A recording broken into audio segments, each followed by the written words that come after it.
6 چیزیں ایسی ہیں کہ ان میں سے کسی ایک بھی چیز کے پائے جانے کی وجہ سے مسلمان کے لیے غسل کرنا واجب ہو جاتا ہے۔ سب سے پہلی چیز ہے منی کا اپنی جگہ سے نکل جانا، چاہے مرد کی نکلے چاہے عورت کی نکلے، اور اس کی 2 صورتیں ہو سکتی ہیں، نیند میں منی خارج ہو یا پھر بیداری کی حالت میں منی خارج ہو۔ چنانچہ اگر بیداری کی حالت میں نکلے تو لذت یعنی شہوت کے ساتھ نکلنا یہ شرط ہے، چنانچہ اگر بغیر لذت کے یعنی بغیر شہوت کے منی خارج ہو تو اس سے غسل واجب نہیں ہوتا، جیسے کہ بیماری کی وجہ سے بسا اوقات منی خارج ہو جاتی ہے۔ اور اگر نیند کی حالت میں منی خارج ہو تو اس کو احتلام کہتے ہیں، اس سے مطلقاً غسل واجب ہو جائے گا، چاہے وہ لذت کے ساتھ یعنی شہوت کے ساتھ خارج ہو چاہے شہوت کے ساتھ خارج نہ ہو،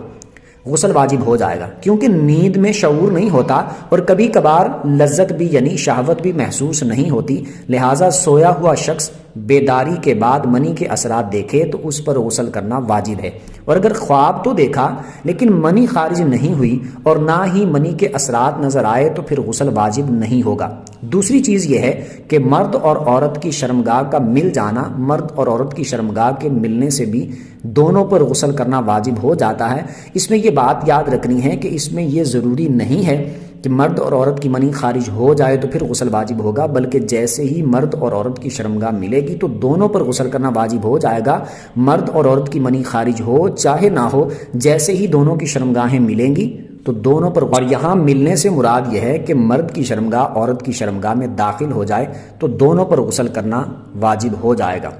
تیسری چیز ہے متعدد علماء کے ہاں کسی کافر کے اسلام قبول کرنے پر بھی غسل واجب ہو جاتا ہے، کیونکہ نبی پاک صلی اللہ علیہ وآلہ وسلم نے کچھ نئے مسلمان ہونے والے افراد کو غسل کرنے کا حکم دیا، جبکہ بہت سارے اہل علم کا خیال یہ بھی ہے کہ کسی کافر کے مسلمان ہونے پر غسل مستحب ہے، واجب نہیں ہے۔ ان کی دلیل یہ ہے کہ نبی پاک صلی اللہ علیہ وآلہ وسلم سے یہ کسی نے بھی بیان نہیں کیا کہ آپ ہر نو مسلم کو غسل کرنے کا حکم دیتے تھے، چنانچہ دلائل کو جمع کرتے ہوئے غسل کے حکم کو مستحب ہونے پر محمول کیا جائے گا، یعنی مسلمان ہونے کے بعد غسل کرنا یہ مستحب ہے، واجب نہیں ہے۔ چوتھی چیز یہ ہے کہ موت کی وجہ سے بھی میت کو غسل دینا واجب ہو جاتا ہے، ماں سوائے مارکا میں شہید ہونے والے شخص کے، اسے غسل نہیں دیا جائے گا، یعنی شہید کو غسل نہیں دیا جائے گا۔ باقی جتنے بھی کوئی بندہ اگر دنیا میں انتقال کر جاتا ہے، کسی کا بھی انتقال ہوتا ہے تو اس کو بھی غسل دینا واجب ہوتا ہے۔ پانچویں چیز ہے عورت کا حیض سے پاک ہونا،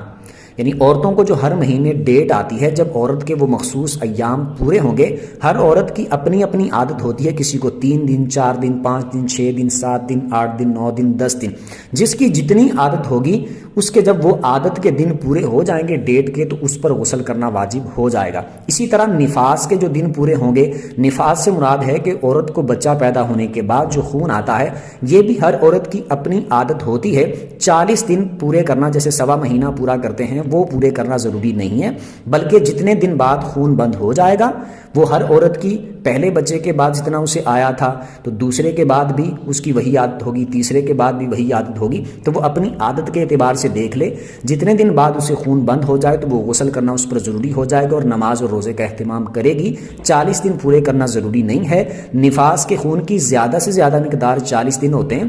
اور کم سے کم اس کی کوئی مقدار نہیں ہے، یہ 40 دن سے کم میں